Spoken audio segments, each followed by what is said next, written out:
नमस्कार, आप देख रहे हैं न्यूज़ 24। आपके साथ मैं हूं अभिलाषा पाठक। अब दिल्ली के जहांगीरपुरी में हुई हिंसा की दिल्ली फाइल्स। जी हां, 16 अप्रैल को हुई इस हिंसा को लेकर दिल्ली पुलिस की जांच जारी है और 24 लोगों को अब तक गिरफ्तार किया जा चुका है। हिंसा के मास्टरमाइंड कहे जा रहे असलम और अंसार को भी पुलिस गिरफ्तार कर चुकी है और दोनों की पुलिस कस्टडी बढ़ा दी गई है। लेकिन सवाल यह है कि शोभा यात्रा के दौरान पहला पत्थर किसने फेंका था और इस हिंसा में पहली गोली किसने चलाई थी, जिसके बाद यह मामला इतना बिगड़ गया। और जानने के लिए दिखा रहे हैं आपको ये दिल्ली फाइल्स।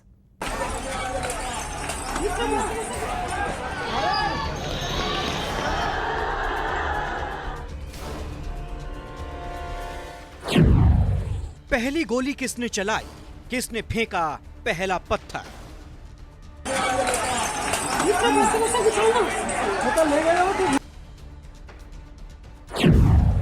150 कैमरों में कैद हुआ हिंसा का एक एक कैरेक्टर।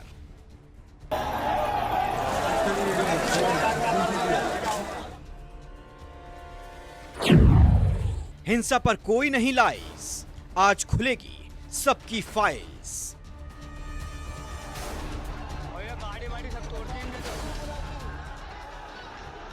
कहते हैं तस्वीरें कभी झूठ नहीं बोलती और दिल्ली पुलिस का दावा है कि अब जहांगीरपुरी हिंसा का सच इन्हीं तस्वीरों के जरिए सामने आएगा। दिल्ली पुलिस के हाथ 150 से ज्यादा वीडियो फुटेज लगी हैं, जिसमें हिंसा से जुड़ी एक एक तस्वीर कैद है। लड़ाई हो गई।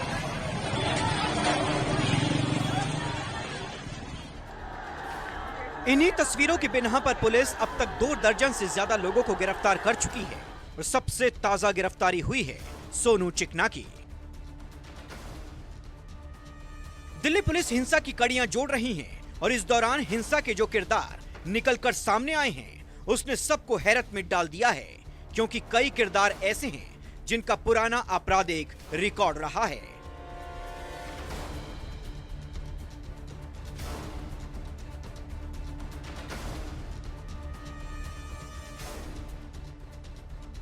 इस खास पेशकश में हम आपको इन्हीं किरदारों से मिलवाएंगे और इनके गुनाह की पूरी दास्तान बताएंगे।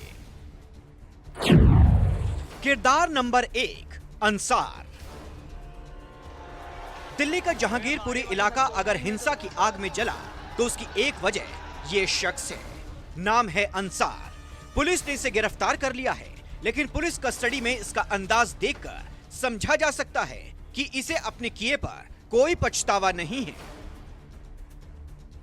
जब पुलिस अंसार को पेशी के लिए कोर्ट लेकर गई, तब कैसे अंसार फिल्मी अंदाज में कैमरे के सामने से गुजरता है और यह मैसेज देने की कोशिश करता है कि वो झुकने वाला नहीं है। दर्ज एफआईआर के मुताबिक अंसार जहांगीरपुरी हिंसा का मास्टरमाइंड है। अंसार को शोभा यात्रा को लेकर पहले से जानकारी थी। हिंसा की उसने पहले ही तैयारी कर ली थी। पुलिस का दावा है कि अंसार नाम का यही वो शख्स है जिसने शोभा यात्रा पर सबसे पहले पत्थर फेंका था, जिसके बाद मामले ने तूल पकड़ा और पत्थरबाजी शुरू हो गई। अंसार पहले शोभा यात्रा में अपने 4-5 दोस्तों के साथ घुसा था और फिर शोभा यात्रा में शामिल लोगों के साथ उसने बहस की, जिसके बाद शोभा यात्रा पर पत्थर फेंकने शुरू कर दिए। उस प्रोसेशन में जो लोग शामिल थे और वहाँ जो लोग खड़े हुए थे लोकेलिटी में, उनके बीच में आपस में तकरार हुई और उसके बाद फिर स्टोन पेल्टिंग और दूसरे इंसिडेंट्स हुए।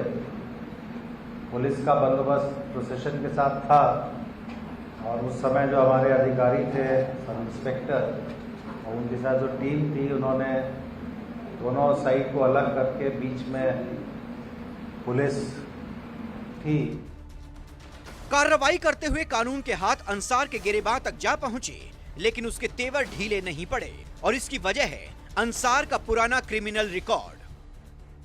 जहांगीरपुरी हिंसा मामले में गिरफ्तार मुख्य आरोपी अंसार जहांगीरपुरी के इसी सी ब्लॉक में रहने वाला है और वो कोई छोटा मोटा आदमी नहीं है, बल्कि वो एक पार्टी से भी जुड़ा हुआ है। साथ ही वो कई आपराधिक मामलों में भी लिप्त रहा है, जिसके चलते उसे जेल तक जाना पड़ा, लेकिन उससे इसने सबक नहीं सीखा और एक नए जुर्म को अंजाम दे डाला। पुलिस का दावा है कि उसके पास अंसार के खिलाफ पुख्ता सबूत है, जबकि अंसार का परिवार और उसके दोस्त ये मानने को तैयार नहीं कि अंसार ने कोई गुनाह अंजाम दिया है, बल्कि परिजन उल्टे पुलिस पर ही आरोप मढ़ रहे हैं कि पुलिस अंसार को फंसा रही है। रोजा का टाइम तो अंसार है था, घर में था, तब तो घर में था, तो घर में था। हम लोग को कह रहा रोजा खोल लो, हरन बज गया, तो इतना में बोला रोजा खोल लो। फिर कह रहा हुआ का झगड़ा लो, थोड़ा हम देखू बच्चा लोग सबको जागन में जा, बोलो नहीं मत जाओ, उसमें मत जाओ। बोला हम क्या झगड़ा करने यार, हम बच्चा नहीं, हम छुटा दूंगा क्या, ऐसे करके चला गया। अंसार भाई गए, भीड़ हो रही थी, उन्होंने भीड़ देख के ना हटाया, बीच बचावा करा। अंसार भाई बेकसूर है, अंसार भाई गलत नहीं है, हम अब भी कह रहे हैं। और वो हमारे साथ पिछले साल से लॉकडाउन से पहले से चल रहे हैं, हमारा साथ ही दिया, गरीब आदमी का साथ ही दिया उन्होंने। किरदार नंबर 2, मोहम्मद असलम। जहांगीरपुरी हिंसा का यह दूसरा किरदार है, या यूं कहिए कि गुनहगार, जिसने शोभा यात्रा के दौरान पिस्तौल उठा ली थी और इसी की चलाई गोली से दिल्ली पुलिस के सब इंस्पेक्टर घायल हुए थे। शांत होने के बाद में फिर सी ब्लॉक साइड से फिर कुछ आए उपद्रवी, उनके हाथों में तलवार राड थी और लेडीज जो ऊपर खड़ी थी वो पथराव करने लगी, महिलाएं भी। हाँ महिलाएं जो तो ऊपर से छतों पे से और कांच की बोतलें मारने लगी और आमने सामने से मार रही थी। जब पथराव हुआ तो बीच में, क्योंकि वो तो काफ़ी पीछे थे जी ब्लॉक की साइड में, शोभा यात्रा वाले सामने से करीब 1000 की भीड़ थी। लग रहा था कि शायद हमें भी काट देंगे, ऐसा लग रहा था, बहुत ज़्यादा भीड़ थी उसमें। तो बीच में सब अंदर घुस तक बचा रहे थे, सारों को उधर साइड में कर दिया। बाद में फिर फायरिंग शुरू हो गई तो वो उसमें एक गोली लग गई। पुलिस ने असलम को भी कार्रवाई करते हुए गिरफ्तार कर लिया है। पुलिस ने वारदात में इस्तेमाल किया गया असला भी बरामद कर लिया है, जबकि दूसरी तरफ असलम के परिवार का कहना है कि वो नाबालिग है, जबकि पुलिस ने असलम की उम्र 22 साल बताई है। साल 2020 में भी एक वारदात में असलम का नाम सामने आ चुका है। असलम आपका देवर है जी, उसके ऊपर तो पुलिस कह रही है इसने गोली चलाई है। नहीं चलाया, झूठ मूठ का अपना पिस्तौल लगा के उसको उसका ऊपर कर रहा है, इंजाम करवा रहा है। खुद का पिस्तौल उसका ऊपर कर रहा है। वो तो एक मासूम लड़का लड़ाई में था ही नहीं, था तो दिखाओ ना वीडियो उसका, वीडियो तो दिखा। वो तो रोजे में था और कुत्ते का तरिया उसका सर पे मारा, सर से खून निकला, हाथ तोड़ दिया उसका। उसको तो निकाल के नहीं दिखा रहा है, कहाँ छुपा कर रख दिया।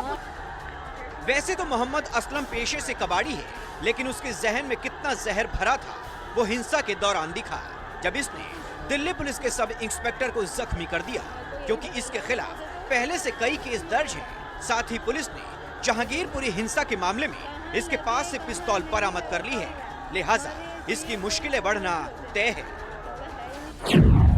किरदार नंबर 3, सोनू चिकना।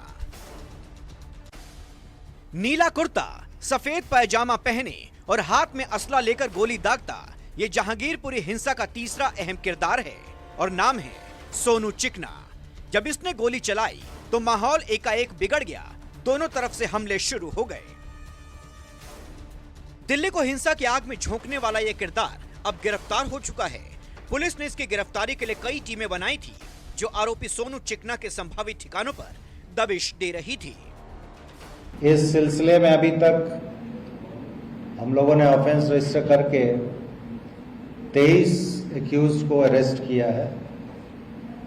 इन 23 में से 8 एक्यूज ऐसे हैं जिनके प्रीवियस इन्वॉल्वमेंट है। इसमें कोई भी आरोपी, चाहे वो प्रत्यक्ष रूप से उसने पार्टिसिपेट किया हो या परोक्ष रूप से पार्टिसिपेट किया हो, छूटे नहीं। इसका संगीन गुनाह कैमरे में कैद हो गया था, जिसमें ये गोली चलाते हुए साफ साफ नजर आ रहा था। सोनू उर्फ इमाम उर्फ सोनू चिकना फिलहाल पुलिस की गिरफ्त में आ चुका है और अब पुलिस उसकी कुंडली खंगाल रही है। फिलहाल पुलिस को ये पता चला है कि वो पश्चिम बंगाल के हल्दिया का रहने वाला है और यहाँ पर जहांगीरपुरी के सी ब्लॉक में अपने पत्नी और 5 बच्चों के साथ रह रहा था। फिलहाल वो इससे पहले किसी जुर्म में शामिल रहा है या नहीं, ये तमाम जानकारियाँ पुलिस अब हासिल करने की कोशिश कर रही है, लेकिन इस मामले में ज़रूर उसकी गिरफ्तारी एक अहम ज़रूर है, पुलिस के लिए एक अहम कामयाबी है। किरदार नंबर 4, शेख हमीद। जहांगीरपुरी हिंसा के इस चौथे किरदार से भी मिल लीजिए। 36 साल का ये शेख हमीद है। जहांगीरपुरी में ही इसका कबाड़ी का काम है। इसे दिल्ली पुलिस ने सोमवार को धर दबोचा। इस पर आरोप है कि हिंसा के दौरान हमला करने के लिए इसने खाली बोतलों की सप्लाई की थी, जिसके इल्जाम में पुलिस ने इसे गिरफ्तार किया है। अब तक पुलिस 24 लोगों को जहांगीरपुरी हिंसा के मामले में गिरफ्तार कर चुकी है और गिरफ्तारी का सिलसिला अब भी जारी है। उधर पुलिस ने मुख्य आरोपी अंसार और असलम को कोर्ट में पेश किया, जहां कोर्ट ने दोनों आरोपियों की 2 दिन के लिए पुलिस कस्टडी बढ़ा दी है। अब पुलिस इन दोनों से हिंसा को लेकर सवाल पूछेगी, जिसके बाद कुछ और गिरफ्तारियां हो सकती हैं। दिल्ली से प्रशांत देव, राहुल प्रकाश, प्रभाकर मिश्रा के साथ दीपक दुबे, न्यूज़ 24। एक छोटे से ब्रेक के लिए यहां पर रुक रहे हैं, बने रहिएगा न्यूज़ 24 के साथ।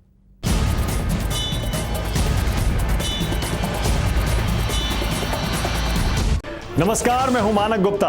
अगर आपको हमारा ये वीडियो पसंद आया हो तो इसे लाइक और शेयर जरूर करें, और हां, हमें सब्सक्राइब और फॉलो करना ना भूलें, ताकि आप देश और दुनिया की कोई खबर मिस ना करें। चाहे कोई ब्रेकिंग न्यूज हो या कोरोना वायरस से जुड़ी कोई भी अपडेट, पॉलिटिक्स हो या आपकी जेब से जुड़ी कोई खबर, इलेक्शन की कोई न्यूज हो, कोई कंट्रोवर्सी हो या फिर कोई वायरल वीडियो, सब कुछ मिलेगा न्यूज़ 24 पर। तो जुड़े रहिए हमारे साथ और देखते रहिए न्यूज़ 24।